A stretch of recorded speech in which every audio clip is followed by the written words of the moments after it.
آج جن لوگوں نے عطیات دیے ہیں ان کے ناموں کی تفصیل بتانے سے پہلے آپ کو ایک بات بتاتے چلے، 1 روپیہ ایک مسجد 90 دن چیلنج کا آج 15واں دن ہے، اور الحمدللہ ہماری اس مسجد کی تمام دیواریں سوائے ایک دیوار کے لینٹر تک پہنچ چکی ہیں۔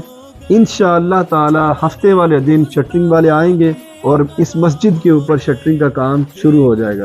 آج کی ویڈیو کا سب سے انٹرسٹنگ پارٹ، سید محمد انور میرے تایا جان دبئی سے، انہوں نے اپنی ساری فیملی کی طرف سے 1,00,000 روپیہ اس مسجد کے لیے عطیہ دیا ہے۔ اللہ تعالیٰ ان کے گھر میں خیر و برکت عطا فرمائے۔ آمین۔ اس کے علاوہ ایک چھوٹی سی بچی، ہارڈلی 2 سال ان کی ایج ہوگی، انہوں نے اپنی دادی کے ایصال ثواب کے لیے، عاتقہ نام ہے ان کا، اور ان کے والد صاحب کا نام ہے محمد بلال، مانو چک سے، انہوں نے اپنی دادی کے ایصال ثواب کے لیے عطیہ پیش کیا ہے۔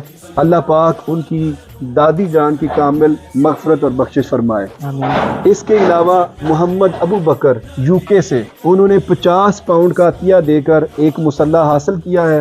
میں دعا گو ہوں کہ اللہ تعالیٰ ان تمام عطیات کو اپنی بارگاہ میں قبول فرمائے اور ہم سب کو بڑھ چڑھ کر اس مسجد کی تعمیر کرنے کی توفیق عطا فرمائے۔ اگلی ویڈیو تک اجازت دیجیے، اللہ حافظ۔